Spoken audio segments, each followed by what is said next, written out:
ស្រីបងប្អូនគ្នាស្វាគមន៍មកកាន់ channel របស់យើងខ្ញុំដែលមានឈ្មោះថាសប្បាយនឹង Excel ថ្ងៃនេះខ្ញុំបានពិតជាមានសេចក្តីសប្បាយរីករាយខ្លាំងដែលបានមកចែករំលែកបងប្អូនគ្នានៃការបង្រៀនកម្មវិធី Microsoft Excel យើងដឹងថាកម្មវិធី Microsoft Excel គឺជាកម្មវិធីមួយដែលប្រើប្រាស់សម្រាប់គ្រប់គ្រងទៅលើប្រព័ន្ធទិន្នន័យផ្សេងៗ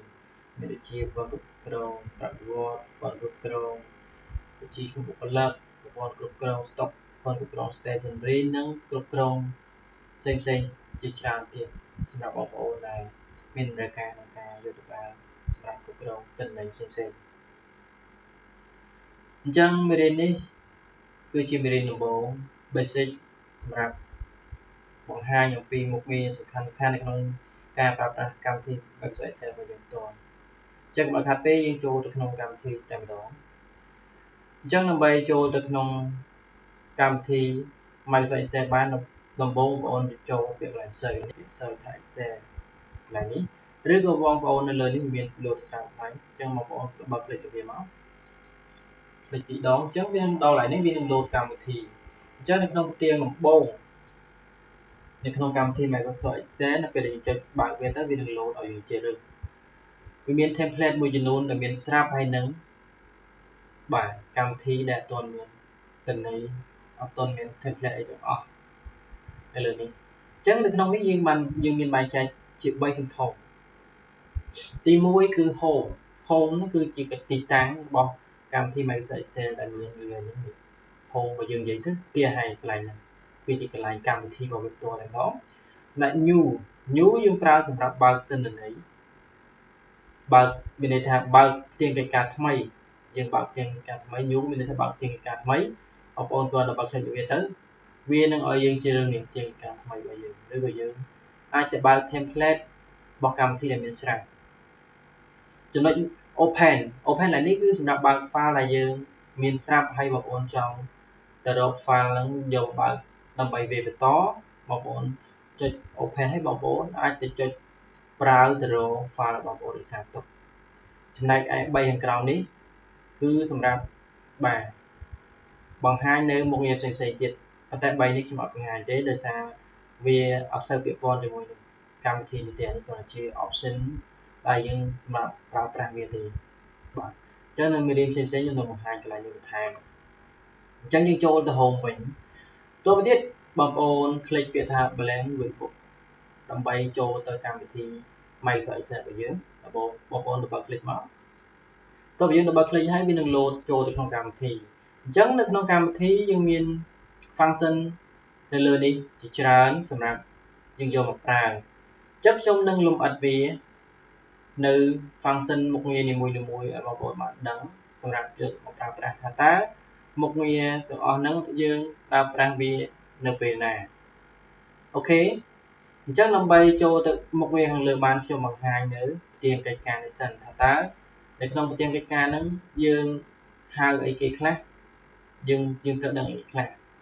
អញ្ចឹងនៅក្នុងអបនេះគេហៅថា cell 2 cell 3 cell អញ្ចឹងទៅបាទចំណែកឯ Chucho អានឹងគេហៅថា column Chucho ពីលើទៅក្រោមគេហៅថា column ចំណែកឯពីឆ្វេងទៅស្ដាំគេហៅថា row បាទហៅថា row អូខេអញ្ចឹងបងប្អូនត្រូវដឹងបន្ថែមទៀតអញ្ចឹងខាងលើតារាងខាងលើអាក្បាលលើប៉ុណ្ណេះចាប់ពីកន្លែងនេះរហូតដល់ខាងលើប៉ុណ្ណេះគេហៅវាថា ribbon ចំណែកឯមកកណាត់នឹងរហូតដល់ខាងក្រោមនេះគេហៅវាថា sheet បាទអញ្ចឹងនៅក្នុង sheet នេះដែរវាមាន cell ដែលខ្ញុំបង្ហាញមិញហ្នឹង cell ជាច្រើននៅក្នុងហ្នឹងអញ្ចឹងក្នុង cell ហ្នឹងយើងអាចចាក់ color បានចាក់ color វាធម្មតានេះយើងអាចចាក់ color cell យើងអាចដូរពណ៌ច្រើននៅក្នុង cell នឹងបានអញ្ចឹងខាងក្នុងទាំងអស់នេះគឺយើងហៅវាថា sheet ហើយខាងក្រោមនេះបើសិនបងប្អូនចង់បន្ថែម sheet បងប្អូនក៏ចុចលេខបូកមកបាទអញ្ចឹងបងប្អូនចុចលេខបូកបាន2 sheet ចុច3មក3 sheet 4មកអញ្ចឹងទាំងអស់នេះគេហៅវាថា multi sheet អញ្ចឹង multi sheet មានថា sheet ច្រើនចាប់ពី2ឡើងគេហៅថា multi sheet អញ្ចឹងនៅក្នុង sheet នេះដែរបងប្អូនអាចបដូរឈ្មោះបាន បងប្អូនបដូរឈ្មោះគ្រាន់តែ double click លើវាមកអញ្ចឹងបងប្អូនអាចបដូរឈ្មោះវាបានហើយខ្ញុំដាក់ថា H001 ហើយខ្ញុំ enter អញ្ចឹងវានឹងបដូរឈ្មោះបាទ seed ហ្នឹងហើយវិធីសាស្ត្រទី2បងប្អូនអាច right click លើវាយកពាក្យថា rename ហើយបងប្អូនដាក់ពាក្យថា H002 បាទបានដូចគ្នាហើយនៅក្នុង seed នេះដែរក៏វាមានចំណុចមួយទៀតគឺយើងអាចដូរចាក់ពណ៌នៅលើ seed នឹងបានបើសិនបងប្អូនចង់ចំណាំពណ៌និស្សិតនីមួយៗសម្គាល់ថា seed នីមួយយើងចាក់ពណ៌លឿងឧទាហរណ៍ចាក់ពណ៌លឿងបងប្អូនក៏ right click លើវាយកដូរដាក់ពណ៌លឿងមកអញ្ចឹងបងប្អូននឹងស្គាល់ថាពណ៌លឿងនឹងសម្រាប់អីគេឧទាហរណ៍ H1 ហ្នឹងគឺកន្លែងហ្នឹងគឺសម្រាប់ទិន្នន័យ A1 អញ្ចឹងទៅឬក៏យើងចាក់ឲ្យវាស្អាតអញ្ចឹងទៅបងប្អូន right click លើវាបងប្អូនយកពាក្យ color ដូរ color ទៀតមកយកពាក្យយក color ពណ៌ឧទាហរណ៍ពណ៌នេះចុះដូរទៀតមកយក color ពណ៌បាទពណ៌នេះមួយទៀតមុខងារមួយទៀតអញ្ចឹងឧទាហរណ៍បងប្អូនមាន seed 4 seed ហើយអញ្ចឹងបងប្អូនចង់បាទចង់លុប seed ណាមួយបងប្អូនគ្រាន់តែ right click លើវាឲ្យបងប្អូនយកពាក្យថា delete អញ្ចឹងវានឹងធ្វើការ delete cell នឹងបាត់ទៅវិញហើយបាទអានេះចំណុច delete មកចំណុចទៀតបងប្អូនអត់ delete ទេតែបងប្អូនអត់ចង់ show seed នៅលើនឹងទេបងប្អូនចង់បាទចង់ hide វាបងប្អូនគ្រាន់តែចុច right click លើវាបងប្អូនយកពាក្យថា hide អញ្ចឹងវានឹង hide បាត់ seed ហ្នឹងហើយអញ្ចឹងបងប្អូនអាចធ្វើការលើ seed តែមួយនឹងបានប៉ុន្តែ seed របស់យើងមិនមានន័យថាយើងលុបទេយើងគ្រាន់តែលាក់វាទេអញ្ចឹងឧទាហរណ៍យើងធ្វើការងារនឹងហើយយើងចង់ហៅអា seed នឹងមកវិញបងប្អូនគ្រាន់តែ right click លើអា seed ដែលមាននឹងមកហើយបងប្អូនយកពាក្យថា unhide ហើយបងប្អូនទៅ select seed ដែលយើង hide ហ្នឹងយើងអូខេអញ្ចឹងវានឹង call ហៅអា seed ដែលយើង hide ហ្នឹងមកវិញហើយបាទលើ seed ហ្នឹងចំណុចមួយដែរមួយទៀតអញ្ចឹងឧទាហរណ៍ខ្ញុំវាយឯកសារខ្ញុំឧទាហរណ៍ខ្ញុំវាយនេះវាយវាណាឧទាហរណ៍ខ្ញុំវាយជាវាយអីវាយអញ្ចឹងខ្ញុំចង់ចម្លងឯកសារហ្នឹងទៅទៅ seed ផ្សេងប៉ុន្តែដោយរក្សាទុកនៅ format ទម្រង់វាដដែលបាទទម្រង់វាដដែលអញ្ចឹងណាឧទាហរណ៍យើង copy អា seed នេះឧទាហរណ៍ copy ទៅផាសវានៅនេះឧទាហរណ៍ខ្ញុំផាសវាអញ្ចឹងពេលខ្លះយើងផាសអញ្ចឹងវាអាចមានការប្រែប្រួលទិន្នន័យដូចជារូបមន្តមួយចំនួនអាចដាច់ឬក៏ format វាអត់ស្អាតទេអញ្ចឹងក្នុងលក្ខខណ្ឌហ្នឹងយើងអាចបងប្អូនអាចចុច control ហើយជាប់ហើយយកម៉ៅទាញលើនេះបាទអញ្ចឹងវានឹង copy អា seed ហ្នឹងទៅទាំងដល់ហើយអញ្ចឹងយើងគ្រាន់តែដូរឈ្មោះមកដូរឈ្មោះវាទៅឧទាហរណ៍ខ្ញុំចង់បាន H003 ប៉ុណ្ណឹងមកអញ្ចឹង seed ហ្នឹងហើយនឹង seed នេះគឺទិន្នន័យតែមួយទេអញ្ចឹងក្នុងករណីយើងចង់បាន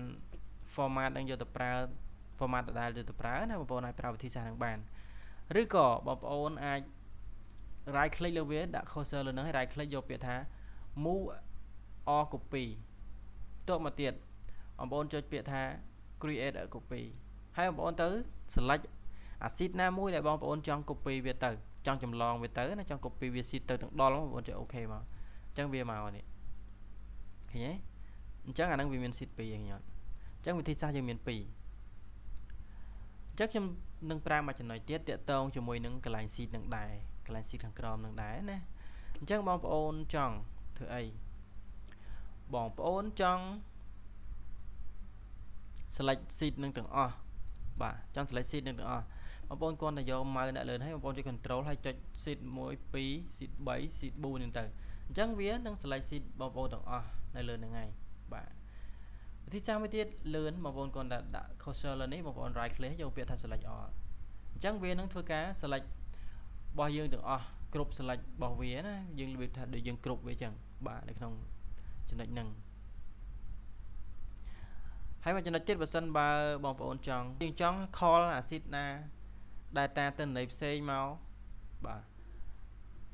យើងគាត់ទៅ insert លើវាហើយយើង right click លើវាយកពាក្យ insert នេះអញ្ចឹង insert ហើយវានឹងទៅ show នេះ show seed ដែលយើងចង់ថាយើងចង់ទាញ seed ដែលមានស្រាប់នៅក្នុងកម្មវិធីយកប្រើបងប្អូន select ហើយយើងយកពាក្យអ្នកថាបន្ត select យក OK អញ្ចឹងវានឹងទាញទិន្នន័យនឹងយកប្រើនៅក្នុងនឹងរបស់យើងតែម្ដងយើងមានលក្ខណៈងាយស្រួលមែនតើមកចំណុចទៀតឧទាហរណ៍ខ្ញុំមាន file Excel 2ឧទាហរណ៍ខ្ញុំមាន file Excel 2 ចុះឥឡូវខ្ញុំបើក new មួយទៀតមកខ្ញុំបើក new មួយទៀតខ្ញុំដាក់អានេះខ្ញុំពាក្យថា new អញ្ចឹងវា new អញ្ចឹងវានៅលើផ្ទាំងឯកាថ្មីហើយអញ្ចឹងឧទាហរណ៍ខ្ញុំវាយ file នេះវាយវាហើយខ្ញុំដាក់កន្លែងនេះខ្ញុំដាក់ថា46អញ្ចឹងខ្ញុំចង់បានអា file 2ហ្នឹងយកទៅ combine គ្នានេះ file 2នេះ file 2មិញវាមាន file 1 file book 1 មួយហើយនិង file book 2 នេះអញ្ចឹងខ្ញុំចង់យក file 2ហ្នឹងទៅ combine គ្នាតើយើងទៅធ្វើម៉េចអូខេឧទាហរណ៍យើងចង់យកអា file book 2នេះយកទៅ combine មួយ book 1យើងគាត់ right click លើវាមកហើយយើងយកពាក្យថា copy ហើយយើងចុច copy create មកហើយយើងទៅបើក file 1យើងយកវាដាក់ line ណាឧទាហរណ៍ខ្ញុំចង់ដាក់ line នេះចន្លោះនេះយើងអូខេអញ្ចឹងវានឹង call ហៅអា file ដែលយើងចង់យកវាមកហ្នឹងមកនៅចិត្តគ្នានេះឃើញអត់អញ្ចឹងយើងមិនបាច់ copy ហើយយកមកផាសលើហ្នឹងទេវានាំមកខូច format ឬធ្វើរបៀបហ្នឹងទៅនៅសម្រាប់ copy file combine ចូលគ្នាអូខេអញ្ចឹងទាក់ទងមួយនឹង sheet កន្លែងហ្នឹងគឺមានប៉ុណ្ណឹងសម្រាប់បងប្អូនអរគ្នាអូខេអញ្ចឹងយើងទៅមកចំណុចទៀតគឺកន្លែងនេះសម្រាប់បរិចបរួមទៅលើបាទទីតាំង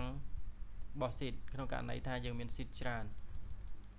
យើងអញ្ចឹងបើសិនបើយើងទាញវែងអញ្ចឹងវានឹងលាក់ sheet ដែរអញ្ចឹងបើសិនបើយើងមាន sheet ច្រើនយើងអស់អានឹងឲ្យច្រើនដែរយើងអស់ចង់ផុតដែរទៅបាទសម្រាប់បង្ហាញ sheet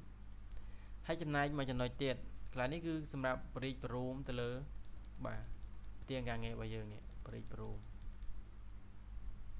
ចំណុចកន្លែងនេះក៏សំខាន់ដែរ